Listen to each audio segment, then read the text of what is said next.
So you got your new Tesla, but you don't want to pay extra for wheels or rims that sacrifices range and comfort. But you hate the look of the stock wheels, or in my case, the stock Gemini wheels. I mean, you got a real catch-22 situation there. But don't worry, you're not alone, as I was in the exact same situation.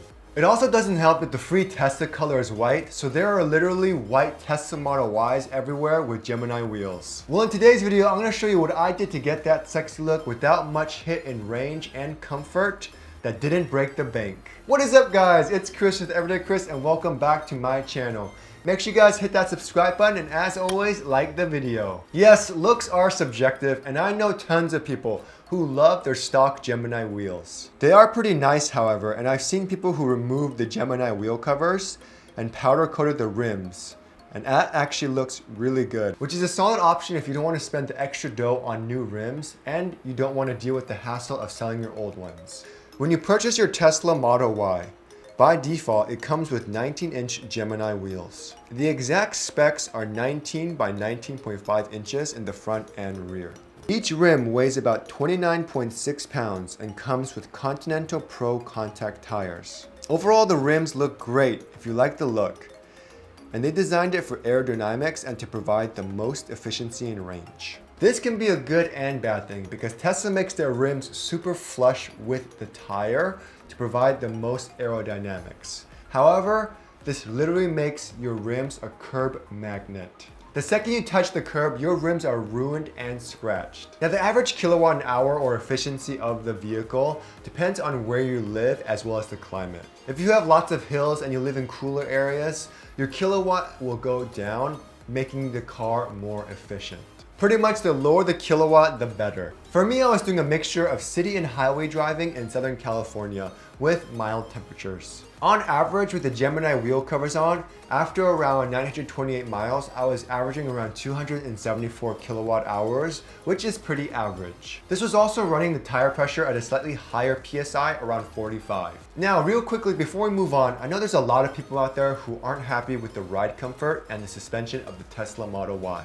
For them, it's too bumpy and they want a softer suspension. While for me, I'm coming from a Lexus RX 350 with a suspension that feels like I'm driving a boat. I love the suspension handling of the Model Y. But what may help the rough ride is decreasing your tire pressure. Now, the tire pressure recommended by Tesla is 42 PSI, which is crazy high compared to most other cars at 32 or 34 PSI. This higher PSI helps efficiency as well as handling, but it can make the ride a tad bit bumpy. With some testing, I found that the best tire pressure for your car, if you want a less bumpier ride, is around 36 to 38 PSI. I lowered the tire pressure to about 38 so we can see how much smoother the ride is. You can kind of see on the camera how bumpy it is if I go over these bumps. Definitely a lot smoother. And handling feels the same. Doesn't feel like it's handles worse. Yeah, still feels really good.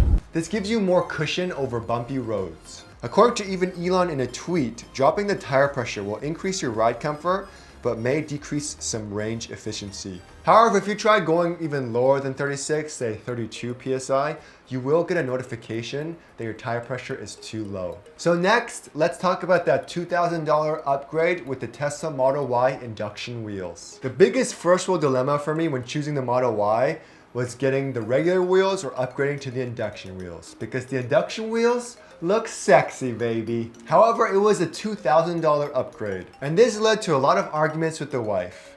But in the end, happy wife, happy life. The inductions look super sexy and they're all black with the design. It comes with 20 by 9.5 inch tires and weighs 31.5 pounds. It also comes with awesome Goodyear Eagle F1 tires.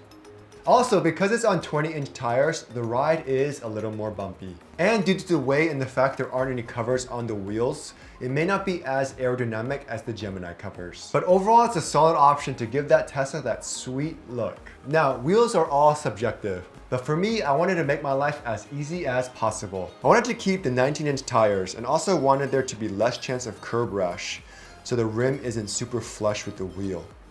I then looked at other alternatives and loved the look of the Replika R241s. It reminded me of the Tesla turbine wheels, and the black rims looked amazing. Of course, the wheels are not going to be as aerodynamic as the Gemini wheels. However, these wheels are lighter. The wheels I purchased are the Satin Black 19 by 8.5, and the exact model is below in case you wanted to get them. I chose 8.5 instead of 9.5 so that the wheels aren't as flush, and the tire provides some protection against the rims if I end up touching a curb. The rims weigh 23 pounds and meet all the load specs and are a perfect OEM fit on the current tires and don't mess with any tire pressure settings. Now, because the wheels are from Canada, you have to make sure you find a good website that sells the wheels without any crazy surcharges or drop fees or import fees. I purchased mine on WheelWiz because there was no drop charges or extra import fees. Also, when you purchase the tires, you are purchasing them in Canadian dollars. So make sure you guys use a credit card with no foreign transaction fees. For me, I just used my Costco City card. In Canadian dollars, the wheels cost $1,300. When you convert that to US dollars, the total comes to a little over $1,000. What's awesome was I actually sold my Gemini wheels within a day for a great price, around $500. And it brought the total of my aftermarket rims down to about $500, which is awesome and a complete steal.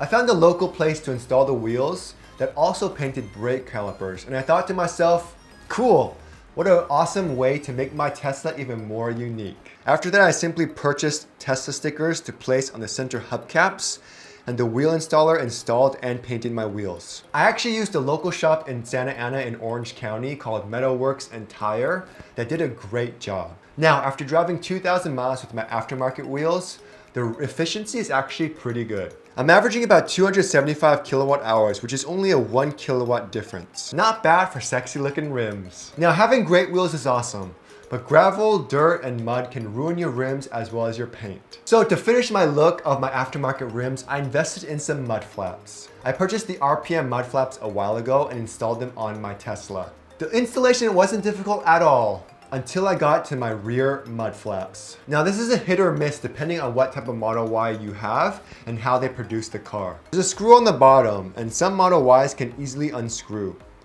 However, others were meant not to be unscrewed, and there's a little plastic ring that can actually break if you try to loosen the screw, making it unremovable. The only correct way is to use Teflon spray and constantly work the screw until it loosens up, which seemed like a lot of work for me. So I ended up dethreading the screw on accident and was unable to remove the screw for the life of me. My solution was to use some resin to keep it together, and it actually worked out really well. The front flaps also seemed to be a bit too loose for my liking, and again, the solution to fix it may just be some glue. Overall, it works and it looks good. Now, a Tesla accessories company called Freshener was nice enough to give me a sample of their Tesla Model Y mud flaps. Luckily, I had a friend who just got a Model Y, so I was excited to install these mud flaps because the quality seemed awesome. It seemed a lot more sturdier, made with more plastic, and the rear mud flaps extend all the way to the rear bolt in the wheel well, making it so much more sturdier and secure. And the installation was super simple on my friend's Model Y. Overall, I highly recommend the Freshener mud flaps compared to the RPM ones, as the Freshener mud flaps just seem a little bit more sturdier and secure. But regardless, having mud flaps provide better protection for your Tesla and make your Tesla a little different. Anyways, thanks for watching my video, guys. If you guys are considering a Tesla, make sure you guys use my referral code for 1,000 free supercharger miles, and I'll see you guys next week.